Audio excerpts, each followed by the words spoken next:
Pležuh je zelo preprosto prevozno sredstvo na snegu. Narejen je zelo preprosto iz naravnih domačih materialov, ki so pač bili na razpolago po drvarnicah. Mi smo pač kot otroci, vsaj jaz v 60-70 letih, ki sem živel v Selnici ob Dravi, spoznal, to je bil sestavni del otroštva po zimi.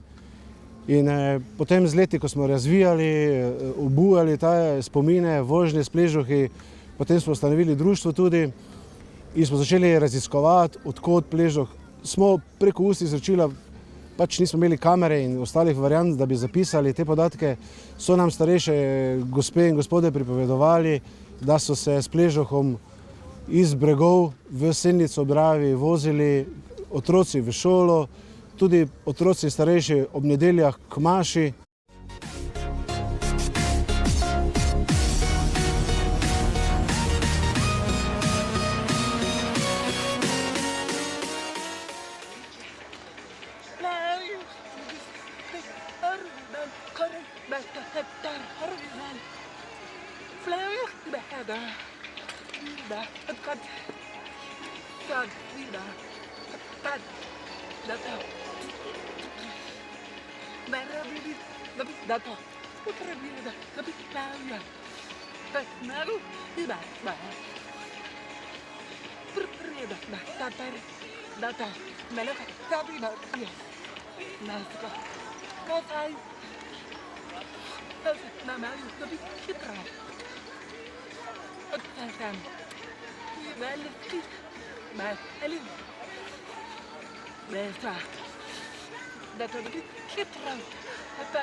Tradicionalna oblačila pležuhov, dejansko teh otrok, ki so se pač spuščali z pležuhi, so bile preprosto doma narejena iz domače volne, čisto enostavno. Spodaj so imeli čevlje, tako zvane gujzare, potem so imeli gamaše, hlače, jopico, napravljeno, seveda to je vse iz domače volne, šal in pa seveda kapa. Rokavice tudi po potrebi, kak je koga zeblo. Dejansko vse domače narejeno tako tudi kot sam pležuh.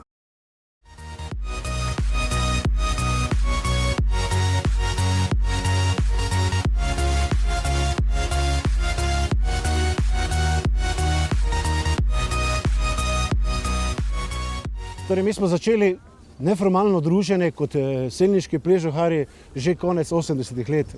V začetku 90-ih letih smo pripravili prvo uradno tekmo s pležuhom, rekli smo jim spust s pležuhi. Ta tekma je bila na našem nekoč smučišču Sveti Duh na Ostrem vrhu, to je na Kozjaku.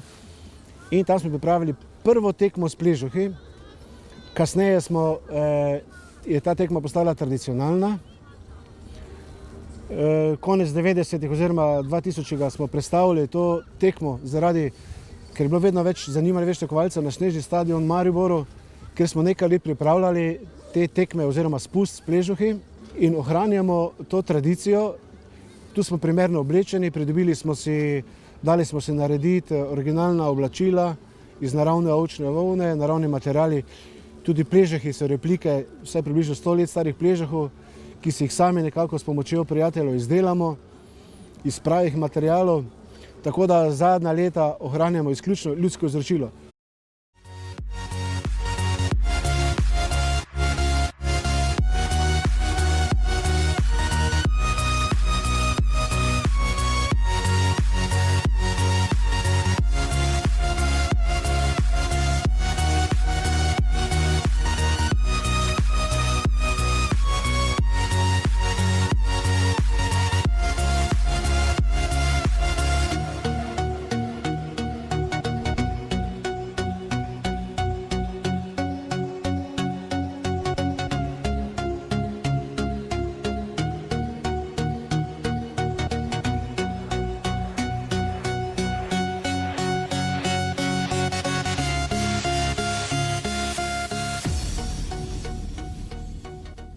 Vožnja s pležuhom je dokaj enostavna.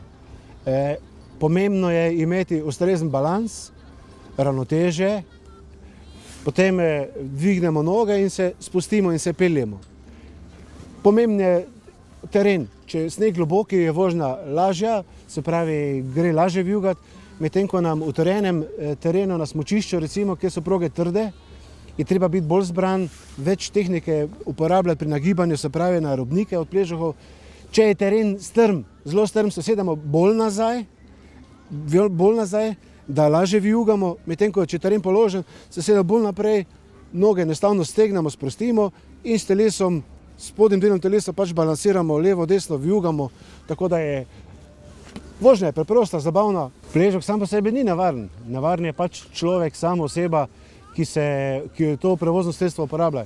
Je toliko udobno in toliko nevarno, koliko pač kdo pretirava. Če se ti normalno, lepo, lagodno pelješ, je vožnja udobna, je zabavna. Če pretiravaš, tako kot vsako drugo prevozno sredstvo, seveda lahko pride do nesreče in do poškodb.